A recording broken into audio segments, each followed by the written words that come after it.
క్రీస్తునందు నా ఆత్మీయ సహోదరులకు ప్రభునామమున వందనములు. చాలా రోజులు అవుతుంది ఈ విధంగా ఈ మధ్యకి రావడము. దేవుని యొక్క మహాకృపను బట్టి, దేవుని యొక్క దయను బట్టి ఈ విధంగా మీ ముందుకు రావడం జరిగింది. ఈ విధంగా రావడానికి గల కారణం ఏమిటంటే, ఈరోజు ఎందరో సత్యమైన వాక్యం చేత పట్టుకొని ఎందరో ఆధ్యాత్మికంగా సంఘాలను ఎదిగింపచేస్తూ అలా ముందుకు నడుస్తున్న వారు చాలామంది మనకు కనబడుతుంటారు. అలాంటి కోణంలో కూడా మరికొంతమంది వాక్యం చేత పట్టుకొని కూడా ఈ లోకములో అనుసరిస్తూ ఈ లోకానుసారంగా జీవిస్తున్న వాళ్ళు కూడా మనకు కనబడుతున్నారు.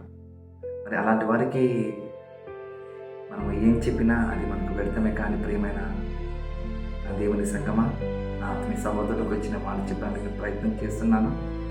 ఏంటిది ఆ మాట అంటే, వాక్యం చేత పట్టుకున్న మనం వాక్యం చేత పట్టుకుని 10 మందికి వాక్యం చెబుతున్నాం. మనము ఏ మాటలైతే 10 మందిలో ఫలింపాలని మనం ఆశపడుతూ ఉంటామో, అలాంటి వారికి మన ప్రవర్తన, మన మాట, మన ఆలోచన ఒక వ్యక్తిని ప్రభులోనికి తీసుకొచ్చే విధంగా ఉండాలి తప్ప ప్రభువును దూరం చేసే విధంగా మాత్రం ఉండకూడదు. మరి అలాంటి మాటలు చెప్పడానికి నేను వచ్చాను. నిజంగా చెప్పాలంటే నా ప్రియ దేవుని సంగమా, రాను రాను మన క్రైస్తవ సమాజము, రాను రాను మన విశ్వాసులు ఎలా ఉంటున్నారంటే, వ్యక్తులను మాదిరికరంగా తీసుకుంటున్నారు. ప్రభువును మాత్రం మాదిరికరంగా ఎవరు తీసుకోలేకపోతున్నారు. నేను ఎందుకు ఈ మాట చెప్పానంటే, అది చాలా పెద్ద మాట. నేను ఎందుకు ఈ మాట చెప్తున్నానంటే, మన వాళ్ళు, మన క్రైస్తవ సమాజం కూడా అలాంటి స్థితిలో అలా విధంగా ఉందని చెప్పడానికి ప్రయత్నం చేస్తున్నాను. కాబట్టి అలా ఉండకుండా ఉండాలని ఆశపడుతున్నాను.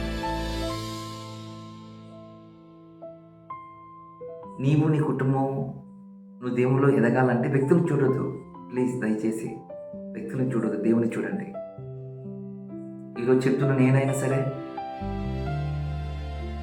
వాక్యానికి నేను ఇప్పుడు విలువ తెస్తున్నాను. మరికొన్ని రోజుల తర్వాత నేనే నా దేవునికి నేను దూరమే కావచ్చేమో. అప్పుడు నన్ను చూసి మీరు దేవునికి దూరం అవుతారా? వద్దు, అలా వద్దు. అలా కాకుండా ఉండాలని నేను ప్రేమపూర్వకంగా మీకు నేను తెలియజేస్తున్నాను. కాబట్టి ప్రియ దేవుని సంగమా, జాగ్రత్తగా మనమందరము ఈ లోకానికి రావటానికి గల కారణం ఏమిటంటే, ఈ లోకానికి జయించి మహాలోకానికి వెళ్ళటానికి, మళ్ళీ ఆ దేవాతి దేవుని దగ్గరికి వెళ్ళటానికి మనము ఈ పరుగు ప్రయాణము, ఈ పరుగు మనం కడముట్టించాలని ఆశతో, ప్రేమతో నేను మీకు కోరుకుంటున్నాను. మరి అంతేకాదు ప్రియమైన నా ఆత్మీయ సహోదరులారా, ప్రియ దేవుని సంగమా, నేను ఎందుకు ఈ మాట చెప్పానంటే, ఈ 2026 సంవత్సరములో మనం అందరము ఒక నూతన నడవడిక, ఒక నూతన ఉద్దేశాలతో ఆయనను మనం సొంతం చేసుకొని ఆయనతో ప్రయాణం చేయగలిగే విధంగా మనం అందరం ఉండాలని ప్రభు నామమున కోరుకుంటూ ఈ కొద్ది మాటలు ముగిస్తున్నాను. అందరికీ వందనాలు.